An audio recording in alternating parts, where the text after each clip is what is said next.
دوستو یہ بات تو ہم سبھی ہی لوگ بڑی اچھی طرح سے جانتے ہیں کہ سعودی عربیہ اس وقت بڑی تیزی کے ساتھ بدل رہا ہے۔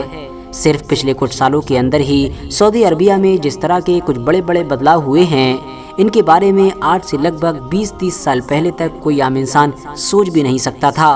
حالانکہ اس بات سے بھی انکار نہیں کیا جا سکتا ہے کہ وقت کے ساتھ بدلاؤ بھی ضروری ہوتا ہے، ورنہ ایک انسان یا پھر ایک ملک وقت سے پیچھے رہ جاتا ہے۔ مگر حیرانی کی بات تو یہ ہے کہ سعودی عربیہ میں بدلاؤ کے نام پر جس طرح کی چیزیں کی جا رہی ہیں، ان میں سے زیادہ تر چیزیں ایسی ہیں کہ جو نہ صرف پوری دنیا کے زیادہ تر مسلمانوں کو حیران و پریشان کر رہی ہیں، بلکہ ان کو پسند ہی نہیں آ رہی ہیں، اور وہ لگاتار ان چیزوں کو لے کر گورنمنٹ کے اوپر انگلیاں اٹھا رہے ہیں اور گورنمنٹ سے ان پر روک لگانے کی مانگ کر رہے ہیں۔ اور اسی طرح کی ہی بہت ساری چیزوں میں سے ایک جو سب سے اہم چیز ہے، وہ دراصل مکہ شہر کی ایتہاسک قیمتی چیزوں کا ختم ہونا ہے۔ حجاز مقدس کہ جہاں پر آخری پیغمبر یعنی حضرت محمد صلی اللہ تعالی علیہ وسلم اور ان کے صحابہ کی قبریں، ان کے گھر، ان کی بہت ساری قیمتی نشانیاں موجود ہیں، ان سبھی کو اسمارٹ اور ترقی یافتہ شہروں کے ڈیولپمنٹ کے نام پر نہ صرف ختم کر دیا گیا ہے، بلکہ جن چیزوں یا پھر یہ کہیے کہ جن جگہوں کے ساتھ ان کو بدلا گیا ہے،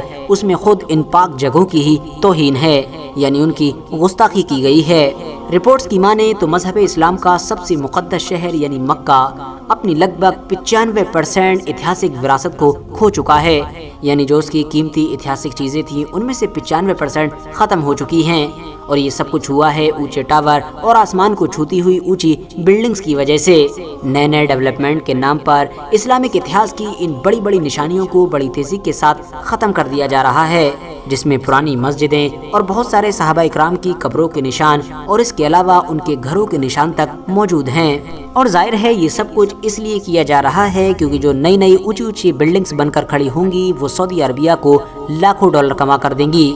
حالانکہ ہم سبھی جانتے ہیں کہ دوسری سائیڈ میں جو اسلامک ایتہاسک نشانیاں ہیں وہ بھلا سعودی عربیہ کو کچھ بھی کما کر نہیں دینے والی ہیں، اور ظاہر ہے سعودی عربیہ یہ سب کچھ اپنے ویژن 2030 کے لیے کر رہا ہے، اور اس کا اثر ہم پہلے ہی جدہ اور ریاض جیسے شہروں میں دیکھ چکے ہیں، جہاں پر اب نہ صرف بہت سارے بڑے بڑے میوزیکل شو ہوتے ہیں بلکہ ساتھ ہی ساتھ نائٹ کلب، بیچ اور اس طرح کی بہت ساری چیزیں بھی اوپن ہو چکی ہیں۔ ظاہر ہے محمد بن سلمان تو خود اپنے انٹرویوز میں یہ بات کہتے ہی رہتے ہیں کہ وہ بہت جلد ہی سعودی عربیہ کو دوسرا یوروپ بنا دیں گے، یعنی دنیا کے وہ سارے لوگ کہ جو چھٹیاں پڑنے پر یوروپ گھومنے کا پلان بناتے ہیں وہ دراصل آنے والے دنوں میں یوروپ کی جگہ سعودی عربیہ کا پلان بنائیں گے، کیونکہ جن ساری چیزوں کی خواہش اور امید وہ یوروپ سے رکھتے ہیں وہ ساری چیزیں تو ان کو سعودی عربیہ میں ہی پرووائڈ کرائی جائیں گی، اور ظاہر ہے اس مشن پر بڑی تیزی کے ساتھ کام ہو ہی رہا ہے۔ سعودی گورنمنٹ مکہ کی ایتہاسک چیزوں کو دھیرے دھیرے ختم کر رہی ہے، یہ تو اپنے آپ میں ایک اہم بات ہے ہی،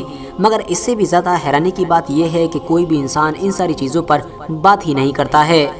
حضور اکرم صلی اللہ تعالی علیہ وسلم کا وہ گھر کہ جس میں 570 عیسوی میں وہ پیدا ہوئے تھے، اس گھر کو نہ صرف ختم کیا گیا بلکہ اس کو جانوروں کی منڈی میں بدل دیا گیا تھا۔ مگر بعد میں جب مکہ کے لوگوں نے اس کے خلاف آواز اٹھائی اور اس معاملے کو لے کر گورنمنٹ کو کرٹیسائز کرنا شروع کیا تو گورنمنٹ نے لوکل لوگوں کے دباؤ میں آ کر جانوروں کی منڈی سے پھر اس کو ایک لائبریری میں بدل دیا۔ مگر اب سوال یہی ہے کہ آخر اتنے بڑے شہر میں منڈی کے لیے یا پھر لائبریری کے لیے اس خاص جگہ کے علاوہ ان کو کوئی دوسری جگہ نہ مل سکی؟ اتنا ہی نہیں دوستو، آخری پیغمبر یعنی حضرت محمد صلی اللہ تعالی علیہ وسلم کا وہ مقدس گھر کہ جس میں وہ مکہ سے مدینہ کی طرف ہجرت کرنے کے بعد ٹھہرے تھے، اس کو بھی پوری طرح سے گرا دیا گیا ہے۔ یہ نبی اکرم صلی اللہ تعالی علیہ وسلم کے سب سے قریبی دوست اور اسلام کے پہلے خلیفہ یعنی حضرت ابو بکر صدیق رضی اللہ تعالیٰ عنہ کا گھر ہے، جس کو اب گرا کر ہلٹن ہوٹل کی ایک عظیم الشان بلڈنگ میں بدل دیا گیا ہے، جس کو آپ لوگ آسانی کے ساتھ اسکرین پر بھی دیکھ سکتے ہیں۔